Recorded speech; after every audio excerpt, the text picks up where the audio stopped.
அருட்பெரும் ஜோதி துணை.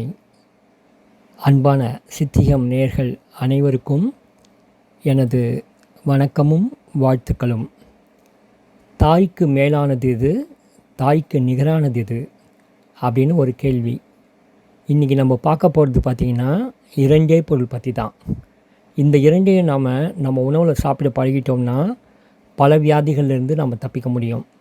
இவ்வளவு எளிமையாக விலை குறைவாக கிடைக்கக்கூடிய பொருளுக்கு இவ்வளவு மதிப்பு இருக்கா அப்படின்னு மக்கள் தெரிஞ்சுக்கணும். இந்த இரண்டு பொருளுமே தாய்க்கு ஒப்புமைப்படுத்தி சித்தர்கள் பேசியிருக்காங்கன்னா அது சும்மா இல்லை. வாங்க முதல்ல மணத்தக்காளியை பார்த்துடலாம். மணத்தக்காளி என்பது எல்லோருக்கும் ரொம்ப ஒரு பரிச்சயமான ஒரு கீரை. அது மூலிகைக்கு மூலிகையாகவும் கீரைக்கு கீரையாகவும் இருக்குது. அதாவது மூலிகைனா என்ன, கீரைனா என்ன அப்படின்னு அடுத்து வரக்கூடிய நம்ம இளைய சமுதாயத்துக்கு தெரியாது.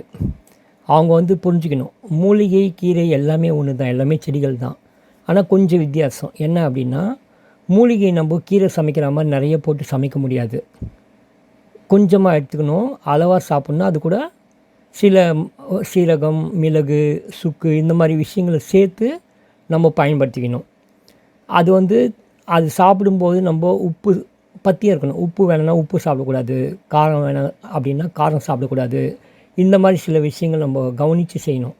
அதே கீரை அப்படின்னா நம்ம அதை எடுத்து அளவுக்கு அதிகமாக நம்ம எவ்வளோ வேணுமோ, அதாவது ஒரு கைப்பிடி தான், ஒரு சிட்டிகை தான் சாப்பிடணுன்னு இல்லாமல் நம்ம அதை கீரையை கடைஞ்சோ இல்லை நம்ம எப்படி வேணா குழம்பு பக்குவத்துலேயோ இல்லை சட்னியாவோ எப்படி வேணால் நம்ம அதை மாற்றி நம்ம விருப்பப்பட்ட அளவுக்கு நம்ம வயிறு ஃபுல்லாக சாப்பிட்லாம்.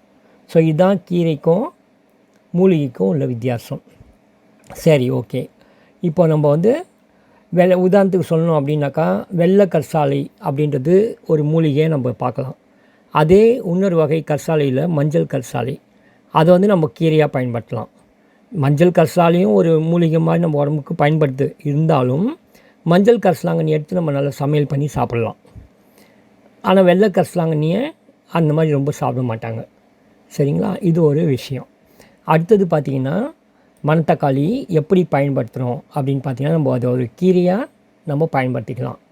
ஆனால் ஒரு மூலிகை கொடுக்கக்கூடிய சக்தியை விட அதிகமான சக்தியை நமக்கு இந்த மணத்தக்காளி கீரை கொடுக்குது அப்படின்னு சித்தர்கள் வாழ்த்தியிருக்காங்க. அதனால்தான் இதை அவ்வளோ புகழ்ந்து சொல்லியிருக்காங்க.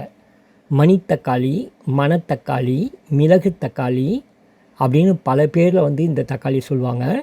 இன்னும் பல பேர் இருக்குது. அது இல்லாமல் உலக மாதா அப்படின்னு இந்த கீரையை சொல்லியிருக்காங்க. உலகத்துக்கே ஒரு அன்னை போன்ற ஒரு மூலிகை, அன்னை போன்ற ஒரு கீரை அப்படின்னு இதை வாழ்த்தி சொல்லியிருக்காங்க. இந்த கீரை ஒரு தாயை போல் நம்ம உடம்பை பாதுகாக்கக்கூடியது அப்படின்னு இதை சித்தர்கள் உலக மாதான்னு பேர் வச்சு கூப்பிட்டாங்க. என்ன பாட்டு எழுதியிருக்காங்க பார்க்கலாம். காய்க்கு கபம் தீரும் காரிகையே, அவ்விலைக்கு வாய்க்கிறந்தி வேக்காடு மாறும் கான், தீக்குள் உனக்கிடு வட்டல் உருப்பினியோர்க்காகும் மணத்தக்காளிக்குள்ளவாறு. இது தேரையர் பாடிய, தேரையர் வெண்பால் இருக்கக்கூடிய ஒரு பாடல். சரி, இந்த பாடலுடைய பொருள் என்ன? கபநோயால், அதாவது சளி பிடிக்குது இல்லையா, குளிர்ச்சி நோயால் உண்டாகும் நாக்குப்புண், வாய்வேக்காடு இவற்றையெல்லாம் நீக்கக்கூடியது இந்த மணத்தக்காளி. அதே மாதிரி நெஞ்சில் சளி சேராமல் தடுக்கும். இதை நம்ம தொடர்ந்து இதன் இலையையும் காயையும் சமைச்சு சாப்பிட்டுட்டு வரலாம். இதனால் நம்மளுக்கு அடிக்கடி ஏற்படக்கூடிய இருமல், சளி இதெல்லாம் வராமல் தடுக்கும். வந்தாலும் உடனே சரியாகும். இதன் காயை நம்ம சமைச்சு சாப்பிட்லாம்.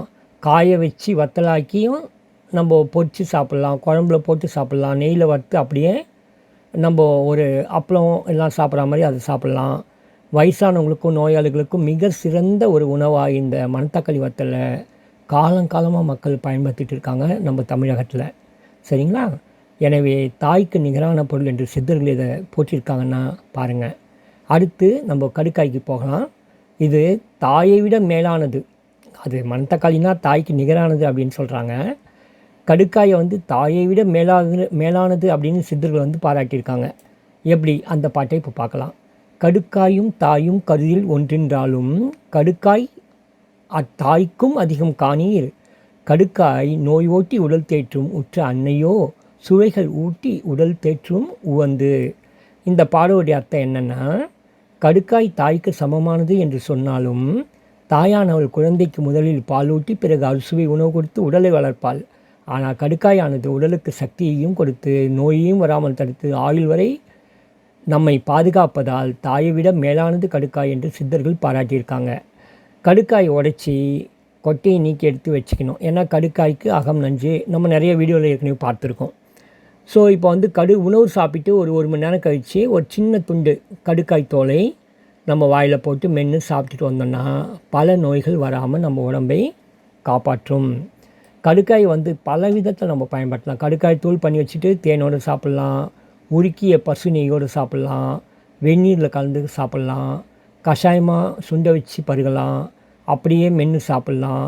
நெல்லிக்காய் தாண்டிக்காய் கூட சேர்த்து திரிபலாவாக மாற்றி நம்ம தொடர்ந்து சாப்பிட்டு வரும்போது பல நோய்கள் வராமல் நம்ம உடம்பை தடுக்கும். நோய்கள் இருந்தாலும் உடலை விட்டு நீங்கும். ஆரோக்கிய நிலைக்கு உடலை மாற்றும் வேலையை இது செய்யும். ஏன்னா நம்ம உணவில் தொடர்ந்து பார்த்திங்கன்னா உப்பு, புளிப்பு, இனிப்பு, காரம் இந்த 4 சுவைகளை மட்டும் நம்ம அதிகமாக சாப்பிட்றோம். கடுக்காயில் உப்பு தவிர 5 சுவைகள் இருக்குது. அதிகமாக பார்த்திங்கன்னா துவர்ப்பு சுவை தனியாக அதில் நிறைய இருக்குது. இந்த கடுக்காயில் பல சத்துக்கள் அடங்கியிருக்கு. இது மட்டும் இல்லாமல் இது ஒரு கிருமி நாசினி. உடலில் இருக்கக்கூடிய தீமை தரக்கூடிய பாக்டீரியா, வைரஸ், பூஞ்சை காளான்களை அழிக்கக்கூடிய சக்தி கொண்டது கடுக்காய்.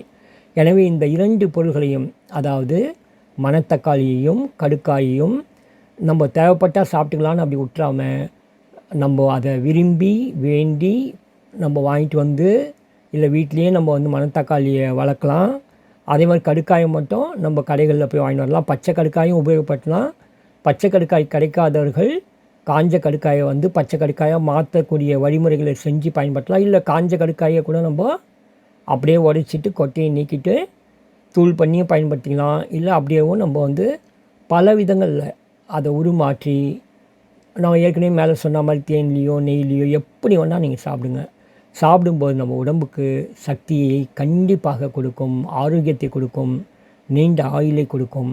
இந்த கடுக்காய் மற்றும் மணத்தக்காளி 2ஐயும் தொடர்ந்து உணவில் சேர்த்து வந்து நோய் எதிர்ப்பு ஆற்றல் அதிகரித்து ஆரோக்கியத்துடன் நீங்கள் வாழ வேண்டும் என்பதே என்னுடைய அன்பான வேண்டுகோள்.